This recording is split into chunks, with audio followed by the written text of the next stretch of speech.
trying to make y'all comfortable. For the record, you ain't trying to grow, then it's done for you. For the record, lab on me going all the way. For the record, ain't trying to link, no time to waste. For the record, for the record, yeah. For the record, yeah. For the record, yeah. For the record, by the way, everything is on record today. Doesn't matter what we have to say. We're gonna put it on record so you can tell your mama, your grandpa, who you fuck. Doesn't matter, your sister, everybody in every district. We are going to put everything on the record. Welcome to the Homeland Daily, episode 58. Happy whatever day you want to make it. If it's Hump Wednesday to you, it's Hump Wednesday. If it's Saturday, turn up. If it's Friday, let's go to happy hour. If it's Thursday, I hate that day. You know what you guys do? Maybe caliente. We do some like, I don't know, some that's something. I'm not sure, but welcome to the Homeland Daily. My name is Dane. Let me introduce the rest of the members of the show. We'll start, of course, with ladies first. No stranger to the show, man. How beautiful she is. Filmmaker, entrepreneur. She is from here locally. A little bit mixed up. I'm not going to lie to you. She's not like one common breed. Like I feel like she has like a lot of different heritage in her. But I'm just going to say she is the Caymanian beauty first.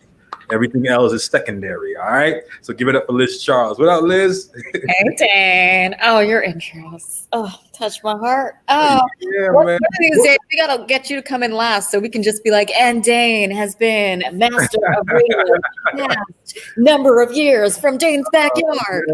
Oh, wow. Yeah, Dane's backyard. That's been a long time. That's as old as Rico's little child videos that he be putting on stage. Yeah. Since we're talking about Rico, let's give it up for Rico Rolando, singer-songwriter, producer, and entrepreneur. This guy is incredible right here. If you guys have not downloaded any one of his singles, his albums, it's available on Apple, iTunes, of course, Spotify. And do you have it on Tidal? I always get this when you okay, so yes, it's good on Tidal. You gotta support Black ownership, man. So I hope it's on Tidal. I'm there. There it is. Go check him out. I promise you, you will not be disappointed. Going streaming right now. Pay for the records and share it. You got to share it. That's your responsibility to share it, especially if you're local. All right. Now let's start with Liz first. How has your weekend been? And Monday, I guess we have like long weekends because we start the show on Tuesday. Yeah, I mean, you know what? I'm still in new pup momhood, so he takes my weekends. But I'm learning and I'm getting better, and yeah, I feel better on him for the first time.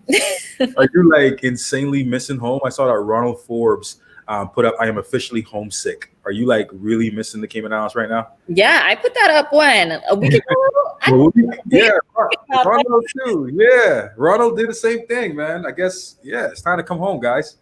I mean, I would if Department of Agriculture would let me in Davis. FYI, if anybody's listening right now, go and do something about that. She has a little pup that needs to be here on the island also, okay?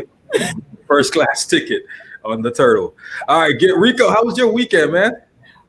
Weekend was super lit, actually. I just got to hang out with my friends. We got to turn up a little bit, and something that I'm not used to doing all the time. So it was fun. It was a good weekend, for sure. Your friends are not normal, though. Like, I feel like you can never get married because you hang around a lot of beautiful women.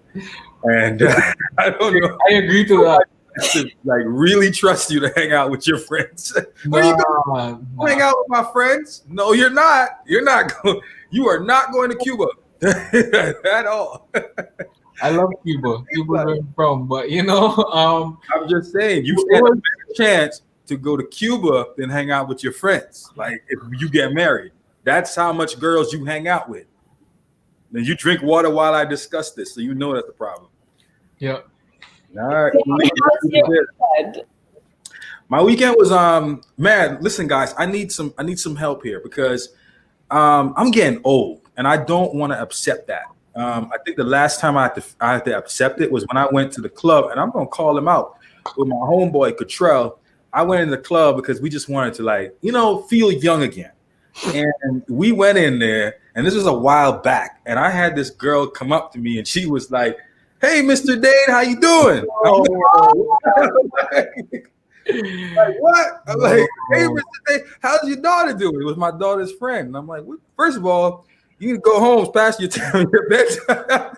But apparently it was past my bedtime because she was in the right place. I was in the wrong place. So I can't accept that. But with becoming old, I'm feeling weak all the time. I'm feeling tired all the time. Like, how do I fix that? Like, I mean, for me personally too, though, it's like the club is getting old for me, and I'm the youngest one here. But honestly, I went to the club this weekend and I saw someone do a TikTok, and I was like, all right, I gotta go. Like, out of here. It's officially done at this I'm point. out of here. Yeah, man. If I see anybody doing TikTok in the club, I'm out. I'm gone. But I shouldn't be like. I feel like I'm a. Maybe you guys can say that sucks, Dave, but maybe I'm a lounge guy. Like I like lounges. Like I like to go hang out. Like, bro, I like hanging out with my kids. I like hanging out with my wife. My brunch is the favorite thing to do at my age. And church, believe it, like that's what I look forward to. Like I look forward to turn up Sundays in church. Like that's me right now. My life has evolved, I think. But big up to everybody that's still going to the club. We're gonna be talking about that very soon too. We got that coming up. So make sure you keep it locked. But with that said, let's jump into our ER report, and Liz has us covered tonight. It's now time for your entertainment report. So amazing that this is my life. Exclusively on the Homeland Daily. So speaking of feeling a little bit aged, the versus battles have been happening, and Brandy and Monica came together Monday night, last night, to do their verses.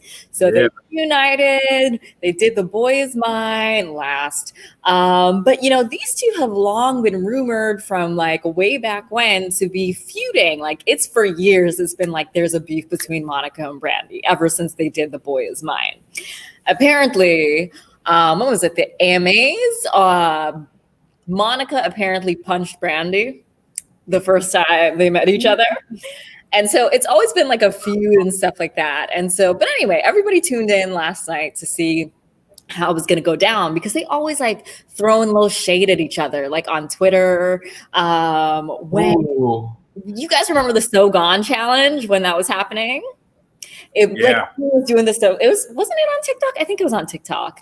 But everyone was doing the So Gone challenge, and somebody asked Brandy if she was going to do it, and Brandy responded. She was like, "You need to get out of here, child. Get out of here with that child." Like, so there's always been like little snippets of shade. But according to them, they said last night that it was just all a publicity stunt for The Boy Is Mine way back when, and that really and truly the two of them have no issue with each other. I don't believe it. Nah. Rico doesn't believe it either. You don't believe it either? Nope. Dave, you don't believe it either? Nah, first of all, I'm not going to say what I really wanted to say. Say it. Say it. Speak the truth and shame the devil. First of all, they're the first like Cardi B and Nicki Minaj beef battle, period. Like they were the first. And I just always felt like they were really talking about A Boy Is Mine whole concept. Like I really feel like they're fighting over the same man or something like that. But there was really tension. I felt like there was really tension in that group because it lasted too long. And for you to come out now and say publicity stunt, never spoke about it before, that was real. That was absolutely real. Yo, Rico, what do you think? I mean, speaking from a singer's point of view and maybe having competition sometimes, like definitely it was real. I think after those amount of years, and then for you to finally come out and say that it was beef, I think there always be some type of competition, whether you're in music at all. Like it could be your best friend, but at the end of the day, I want to be number one, and I'm not going to be number two. So I think that's what the shade was about. I mean, I saw little snippets, and I saw that Brandy knows how to keep on her face for the TV. She knows how to make sure that she's always constantly having that perfect smile. No, but I feel for Monica, I feel like she just kind of like went in and out and just like forgot, like, oh crap, I'm still on TV. Let me try to hold up. So that was just my thing. Damien said the level of shade was unparalleled to any other versus battle. Okay, so the Twitterverse the Twitterverse with it's just the petty level is truly beautiful. Everybody was like, they waited up until the end. It was the last song to do The Boy Is Mine. And then Brandy, clearly, they've been singing together the whole night. And then Brandy starts singing The Boy Is Mine. And if you watch the video, Monica's just like, yeah. she just looked like she was not trying to participate in singing this song, like at all. But can I ask a more important question? How many of y'all like used to like, and this is more for like me and Liz right now because we're the oldest one in here, but Rico probably participate too, if I'm wrong. But how much of y'all actually stared in the mirror and actually sang the song? But of course, about the opposite gender, but sang for me, opposite gender. But how many actually sang the song and said, "Nah, that's my girl"? You know, anybody's done that?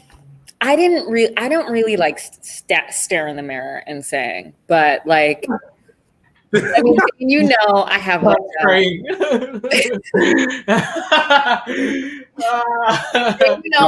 a nighttime routine, right? Y'all know this. I can't even say it like that. That was phrased terribly. Okay, both of you are aware that at the end of the show, I do a nighttime routine to help myself sleep. I know. And as a part of that routine, I have a certain playlist. And of course that track is on my playlist, but I have more Monica songs on my playlist. Even though I think Brandy has more hits, I have more Monica songs that are like real to me than Brandy songs. Yeah. But listen, when that song comes on, what are you thinking about? I'm concerned. Like when you're singing The Boy's Mind, like what are you thinking about? Who are you fighting in the song? Like, are you really thinking about a past experience? Have you been in? Let's call it elephant in the room. Have you been in that situation before where a girl was kind of like trying to hit on your man? Let's be honest. It's past.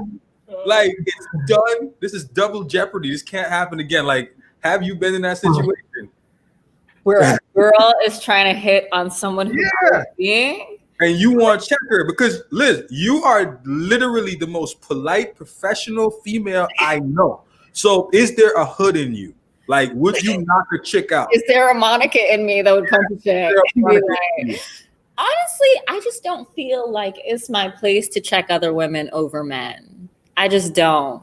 I feel like it's a man's position to check another female when it comes to him. That isn't my job. Wow. And if I need to do it, then it's probably not going to be a situation. That relationship is not for you. I like that. Well, you know what? We're going to move on. I'm not going to even ask Rico. Yeah. We're moving on. Moving on to more serious issues. So last week, Dane, we were talking about Black Lives Matter, and obviously, last week, Monday, there was the unarmed shooting of Jacob Blake. He was shot 7 times by police. This guy was going to break up a fight between 2 women. They were probably talking about a boy being theirs, who knows, and ended up getting shot by the police. And this erupted in, marches and protests and just really kind of the Kenosha, Wisconsin being on fire, places being burnt down, people really just voicing their anger over this. Blake's sister, she had a moving speech, his mother and his sister, but his sister essentially just said, I don't want people to cry for us. I don't want people to feel sad for us because this has been happening since Emmett Till. And she just walked down through history. And he comes from a family of activists. So it was really, truly like heart-wrenching. So this is the same city where days later you had Kyle Rittenhouse, the white thug, walk into the protests and shoot protesters. And, this is all that's been happening, right? So if you're thinking about this place that's in chaos and in need of like some unity and in need of real like love during this time, the worst person who I could think of to go into this situation would be President Donald Trump. Can you guys think of anyone worse? Wow. No, I can't. Kanye like flashed in my head for a second. Yeah. Okay. Hey, it's either Donald Trump or the KKK. So So despite the fact that everyone, all of his advisors told him that like he should not necessarily do that, Donald Trump decided that he would go and he would try to make contact with the family. He went through their pastor to be able to try to contact them, and then said, well, he's not going to end up speaking with them because the family wanted to have, according to him, he was like, they wanted to have lawyers there and that kind of thing. And once you want to involve lawyers, that's not, that's not right. So I'm not going to meet with them. Now, if I was that family, like would you if you were in that position and Donald Trump was coming to you and you're a family of activists, are you gonna take that meeting? Hell no. I mean, I'm gonna make Rico answer this one, but I mean, everybody know where I stand on this. What about you, Rico? All you can do is November is very, very near. So you better make sure that you know who to vote for and what you stand for as a person and who really stands for you the most at the end of the day. So I think with Donald Trump, he just needs to sit and have several seats, but he's always standing up. So there can never be anything that you can do about Donald. So people asked him, right? They said to him, the press said to him, do you think that your visit can make matters worse? And his response was, well, it could increase enthusiasm and increase love for the country. How's way? And while he was there, he gave $1 million to the law enforcement to go out and do what they have to do, according to him. Oh my goodness, man! This guy just doesn't get it. Like, I mean, I would have donated that money to the family first of all. That's where I first started. This guy is paralyzed now.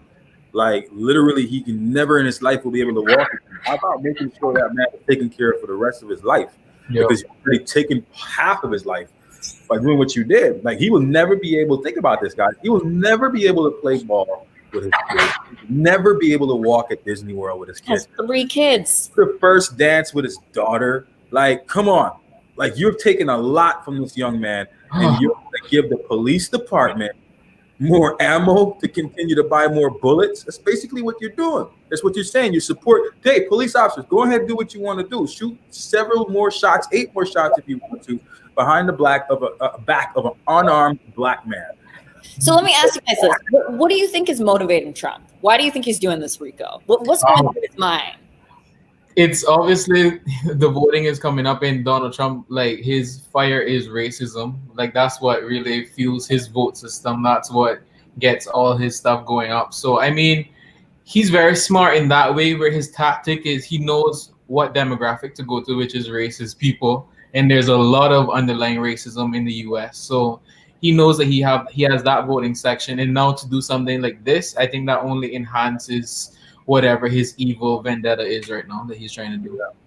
Absolutely. I believe that. That's real talk right there. Hey, man, listen, just vote right. This is all we're going to be able to say right now. For anybody that's watching from the United States, anybody that's here in the Cayman Islands, that's from the United States, vote right. Like, go ahead and make sure your vote count. Like, don't complain about it. Don't write about it. Don't say, hey, if this guy gets back in, then I'm going to move from the United States. Hey, you got to do more than just say that. You got to go out there and convince people why it's right to make sure you vote right. Like, and I'm saying that because look at what this man presents to you. Like, he's giving you a proposal. That's what these presidents are doing, or candidates. They're giving you a proposal on how they plan to run the country. Now, if you agree with their terms, hey, more power to you if you want to hit that tick. But if you don't agree with their terms, like, think from a business standpoint, they work for you. If they don't agree, and we can see everything from an African-American standpoint, that anybody in the United States is African-American really think that the agendas and the proposal that Donald Trump is giving to his people makes any sense.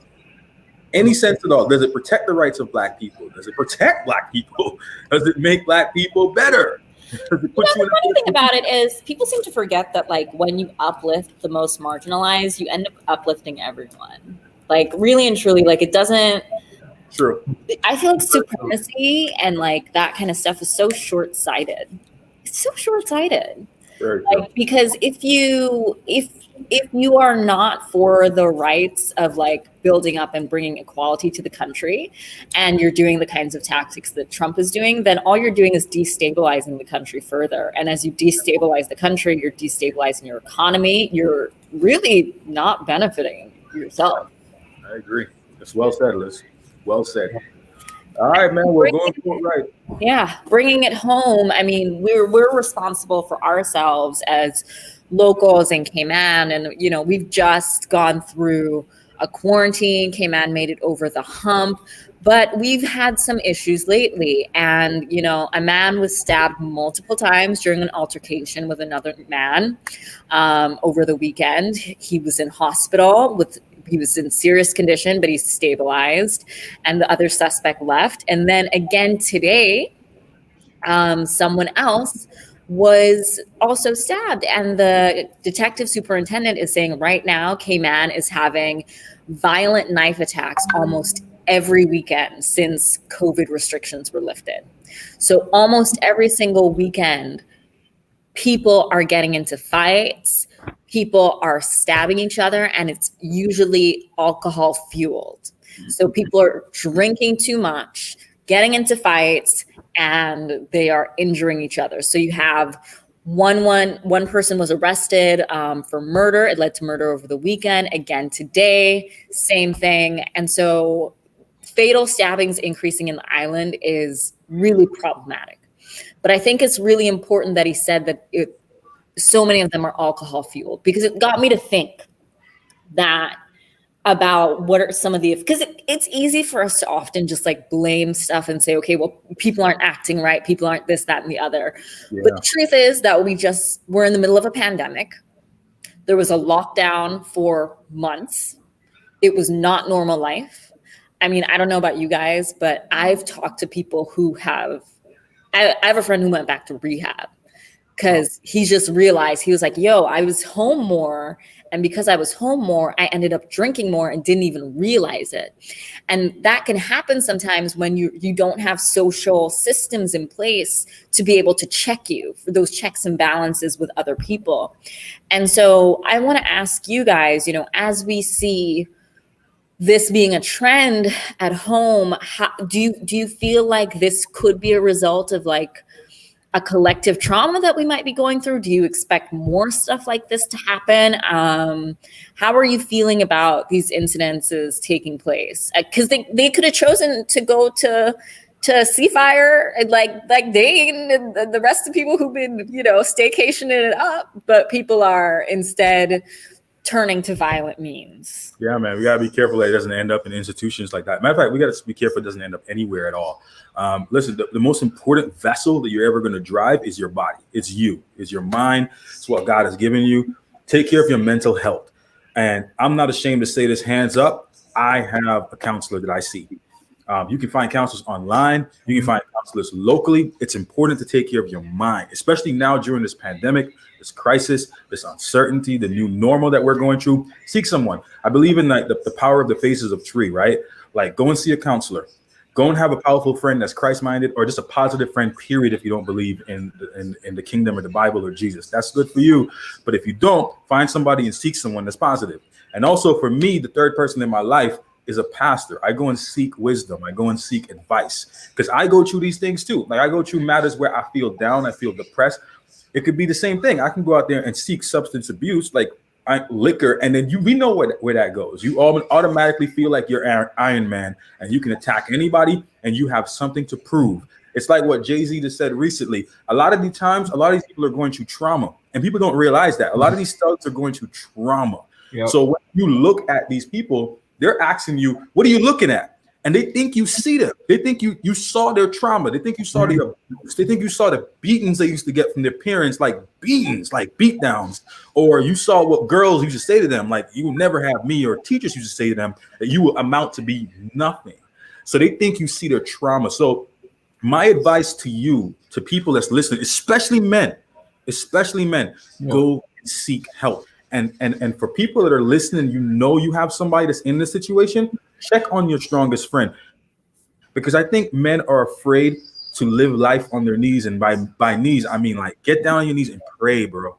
Don't be afraid. That's not too weak. It's okay for a grown man to cry. I don't care what your dad told you. I don't care what society tells you. Let it out. It ain't supposed to stay inside there. And it breaks my heart because, two men, one potentially, probably is going to lose his life. We don't know yet. And I don't want to put that out there, but the other one basically lost his life because of somebody else's trauma, because somebody else didn't know how to deal with this. And that's really important. You need to get a focus on this. And I know Rico can speak on this because he's a creative individual. So I know there's days that you wake up, you're happy and perky. The next day, you're not, and people don't understand it. Mm-hmm. It's not that you have a split personality. It's basically you're going through what the world is going through right now. Yeah. And as men, I think sometimes we don't like to talk to people about it because we're looked upon like we're weak if we bring that up. Most definitely, and I would have to actually agree with you, Dean. I think everything that you're saying is spot on. I think it's coming down to again checking on your mental health, but also again like what Liz said. I think we've been like boarded up for the past couple of months, and not only that, but there's been like a lot of like social media beef going on and stuff like that, and people have that. Even though they may not say yes, I've gotten over that. Once liquor kicks in, and you feel like your ego has been hurt, someone always retaliates. And it's something that it comes down to our mental health and really checking ourselves and be like, are you going to do something like this to jeopardize yourself and act to the character, or are you just going to go for it and see what happens, which is not the way to go. I think we should always, anytime that we're mad, is to always think about it first and just breathe and then come back to it a day or two later. It doesn't make any sense to blow up and get all your emotions out and then the next day regret everything, which is someone lost a life. Lots of people, a son was lost, an uncle was lost, a brother was lost. So everyone around them is also feeling this trauma, this pain that could have been stopped just because of, not really sharing your emotions and not really getting your mental health in check.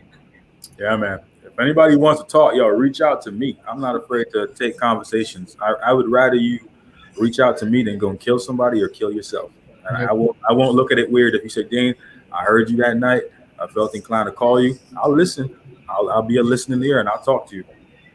I think it's great that you guys as men are saying that, because I just so often feel like whether it was, what was it, like a decade ago when there was like 3 years when we had just drunk driving accident after drunk driving accident after drunk driving accident. And it became this stigma on my generation that was just like, oh, the youth are just irresponsible. They're just this, they're just that, rather than considering, okay, well, what could be some of the factors that are leading to these kinds of things? Yeah. And I feel like similarly right now we're in a situation where people could just be like, oh, people are out being irresponsible and they're not, treating other people right, and I'm not excusing violence. I'm not excusing murder. Listen, that could be would never want to put it, but like it could happen to anyone, and that's awful. But at the same time, I just think that instead of us only criticizing people for the actions that were done, and my heart goes out to the families of the victims, but at the same time, I do think that we need to look at, and it's important that you guys say, this might not just be someone not doing what they're supposed to be doing. Like, we need to acknowledge the psychological impact that goes into someone doing that kind of violent act to another person. I mean, we got to wrap up soon, but am I like out of place by making this statement like I'm about to make? So I feel like it creates a platform because this show is actually going to replay again. So people can create a platform by answering the question. So I'm not criticizing. I'm trying to educate myself. This is not the first time a stabbing has taken place at this establishment. So my thing is, we have thousands of tickets that's been distributed for tint, and you're not driving with your license or your insurance. I'm trying to figure out why there was not police presence at that location. Like, that's what has me a little bit puzzled. Like, guys, this is not the first time. Yeah. So why was the police not out there? They knew that this is an active, violent area recently. literally the week before, I think a fight happened where a girl was punched down. Like, I mean, I can't disagree with you for saying that. The only thing I can say is based on what the police are saying is that there's an uptick in activity in general. yeah, So it could be the police is stretched thin, but even then, you need to be able to prioritize your assets to where something's going to happen. I mean, there needs to be police at least walking around the entertainment, at least all the bars and all the nightclubs. Sorry, that's open. Because to me, we shouldn't be blaming the establishments because again, that is the biggest entertainment nightclub here in Cayman Islands. So it's not you are gonna constantly be seeing people there, but it's really down to the police to say, okay, well, we know the areas that are gonna be busy is this, and that. Let's all segregate and go to those areas rather than let's just stream up and down the road and try to catch someone when we know everyone's accumulated in these areas. So I mean, again, Dean, I think you're right. With just making sure that the police need to be on their game when it comes to being to these entertainment areas, establishments. Yeah, man. I just don't want to see the club suffer. They already suffered enough in the sense of like during the whole COVID situation that it shut down. They lost a lot of money.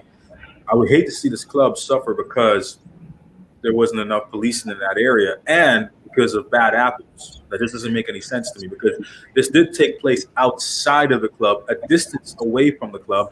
I think it was the stabbing took place right next to Canton Restaurant. Are you going to say the name of the establishment? I know. I'm sorry. In the parking lot of the vicinity. They had nothing to do with the stabbing, nor were they open. Let me tell you, that special little mean and that Peking chicken, damn! They weren't open at all. So they had nothing, and that's my apologies, because that is true. That's Media 101. Not all the establishments out. All right. So ignore what I said. The jury, please disregard that statement, Mr. Ramon. All right, man. We're about to wrap things. Right. What you're saying is right. Yeah, man. I just hope that there's someone listening right now, or the police have already thought about these things ahead of time, and they're saying, "Look, we have a problem here." Clearly, we can see it. It's all over the island too, and we realize that there is an issue. We need to start addressing this. We may be COVID-free, but we're definitely not stress-free. There's a lot of people that's going through a lot of different personal stress right now, mentally, and this needs to be taken care of. I don't know the fix for that. I don't have the answers for everything. But I do know it starts with talking to someone. I know that is a must. So please. I mean, if you want to be transparent as hell, I had my own little miniature breakdown last week. It wasn't anything crazy, but I was just like, in my mind, when you're saying like, this can't be it, because we're stuck in a bubble and I'm used to traveling. I'm used to being around people. And do you know what I did? I invited two great young men to sit down with, and I spoke to them. And you know what they said to me? Last year, you had almost every month, you had somebody visiting this island.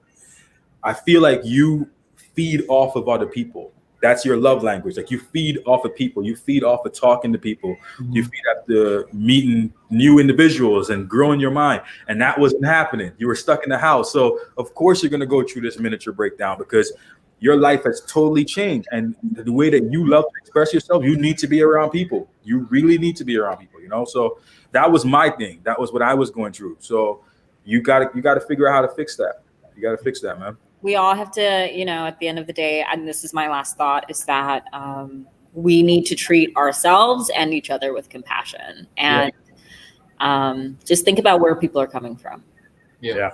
I agree. And I would just say for my last thought is, we have to remember that a lot of people have lost their jobs during this time. And when your money is affected and you don't know where your money is going to come from next, you often go to drugs or alcohol just to sort of blur that. And then that stems off of something else again. So you have to make sure, especially our tourism sector is like completely crashed right now. And there's nothing going on. And a lot of our, I guess I would say our Caymanians are in those fields. And that can also be very depressing. So it's just, again, just reaching out to those people that that are affected right now and just tell them, you're going to get over this. This time is going to pass, but you just have to make sure that you're focused when the time does happen. So that's it. It is. All right, man. That is our final thoughts. Thank you so much for joining us tonight for Homeland Daily, episode 58. If you have problems sleeping tonight, be sure to take your sleep medication before we wrap the benediction. It is perfect. It will put you to bed. All right? So go and check it out, man, before we wrap. And Rico songs will also do justice for you. I don't know in what way. Okay, It might put you to bed, but it might not put you to sleep. I agree. I agree, definitely. And you know what? You can also go to Leo Louis Apparel and make sure that you pick up bleach shirts. They're super lit right now and they're on sale. So yeah, I'm gonna buy one of Rico's shirt. I'm gonna support my brother first. I love your shirt today, Dane. The K-Man, yeah, man, I love it.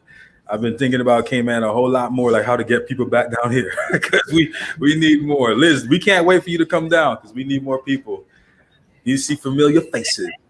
All right, guys, we'll see you again next week, Tuesday. But don't forget, throughout the whole week, you can recap our shows on Spotify, YouTube, and Facebook. It's easy. All you got to do is search, of course, the Homeland Daily. I was literally pushing away my son. He started.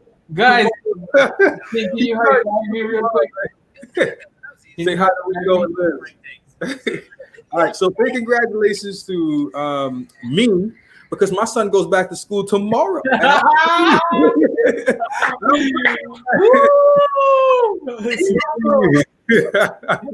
We'll see you guys again next week, Tuesday. Peace out. Love you, man.